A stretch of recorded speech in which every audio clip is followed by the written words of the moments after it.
মনে বছর আছে পেঁয়াজ রসুন ফেলা দিছে, আটে যা ঢেলিছে লেয় নাই, তার কারণে যে তো 2 বছর দাম গেল। আবার যদি এই যে এই বছর যদি আর একটা বছর ই হয়, কৃষক যখনই আবার ছাড়িয়ে দিবি, তখন সরকারের বাপেরও ক্ষমতা নাই যে বীজের দাম ঠেয়া রাখে। তখন আর ওই যে ভারত দাদারা দিবি আর টানি ধরবি, দিবি আর টানি ধরবি। তারপরে ওরা দিবি, দেখবি যে কাটতে লাগি দিবি, দেওয়ার পরে আজ যদি 1000 2000 বাজার যায়, কাল যাবি 2500, 25 দিন যাবি 3000, পরের দিন যাবি 5000। এই দুই হলো ভারতের নিয়ম। দেশের জিনিস অত বাড়ে না। আজকে গত হাটে গেছে 950 1000, আজকে 1100 1000, তাহলে 100 টাকা মন বেশি। আর 12 তালার আলবারে এক দামে 500 বাড়াইলি। ঈদ করা লাগবে, ছাড় বালের বাল বাচ্চার কাপড় চুপুর কিনা লাগবে, ঈদের সদা করা লাগবে, ছাড় বালের দিয়ে ঈদের আনন্দ আর তো থামি নাই। টানা 1 মাস সিয়াম সাধনার পরে মুসলিম জাতির ঈদের মাখামাখি শুরু হয়ে গেছে। সেই সাথে দেশের বিভিন্ন জাতির ধর্মবর্ণ নির্বিশেষে হরেক রকম ধর্মীয় আচার অনুষ্ঠানে উৎসব থাকলেও কৃষক জাতির আনন্দ উৎসব যেন একেবারেই মরীচিকা। বীজ বেচার দরকার 2000, সে জায়গায় বেশি হলে 900 950, আর আজকে হলে 100 টাকা বেশি। এছাড়া আর কি, ব্যারিজ তো শেষকালে যা পায় তাই খুশি, উইলি বারে দৌড়। গেল বছরে পাবনার পেঁয়াজ চাষিরা দামে একটু লাভবান হয়েছিল বলে আশা করেছিল এবছরেও এমন দাম পাবে। তাই তো প্রত্যেকটা কৃষকই এবছরে পেঁয়াজ আবাদের পরিমাণ অনেকাংশে বাড়িয়ে দিয়েছিল।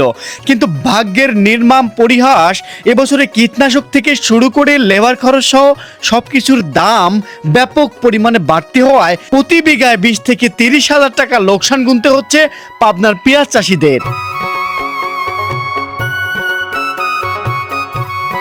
সামনে ঈদ, আর এই ঈদের আনন্দকে ঘিরে জনমুখে যে বিব্রতিকর তথ্য উঠে এসেছে তা জানাবো আজকের প্রতিবেদনে। বন্ধুগণ, সাথে থাকুন। এই দামে বিক্রি করে কৃষকেরা কতটুকু সন্তুষ্ট পরিতৃপ্ততা সবকিছু তুলে ধরছি আজকের পর্বে। সরকার যাই করুক, তারপরে এই জনগণের আল্লাহ রক্ষা করলে আল্লাহ রক্ষা করবি। আর যদি বর্তমান সরকার, বর্তমান প্রধান উপদেষ্টা যদি একটু চেষ্টা পিষ্টা হারে যে হয়তো এ সময় ভারতে 3 পিস বাইরে 3 পিস যদি না আনে, হয়তো একটু আশার আলো দেখতে পারে জনগণ। আবার খাওয়া লাগবে, কারণ হলো পেঁয়াজ তো মানুষের খাওয়াই লাগবে।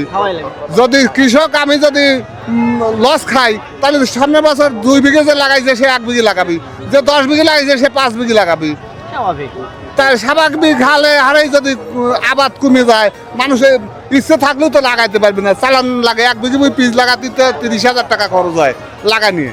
হ্যাঁ, এরপর কৃষক কিছু মানুষ জমি জমা নাই, তারা শোন করালি জমি রাখে 25,000 30,000 টাকা বিঘে শোন করালি লাই, 1 বছর খায় আসুন।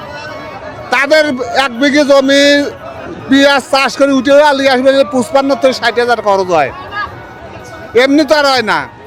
এবার তো বিঘা প্রতি বৈরী আবহাওয়ার কারণে ফলনের পরিমাণও, আর সেই হিসেবে যদি যারা পরের জমি চষি খায়, তাদের 1 মণ পেঁয়াজ 2,000 টাকা পড়ছে।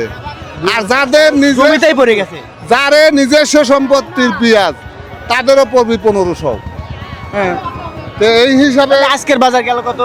আজকে 1100, সর্বোচ্চ 1200 টাকা বাদাই পিস গেছে। তাহলে উৎপাদন খরচ থেকে 200-300 টাকা প্রতি মনে নাই নাই, যাদের নিজস্ব জমি তাদের নাই। আর যারা পরের জমি চাষ কোষণ করা লীলাহে 1 বছর খায় আসতে, তাদের 2,000 টাকার উপরে পিসের দাম পড়ছে।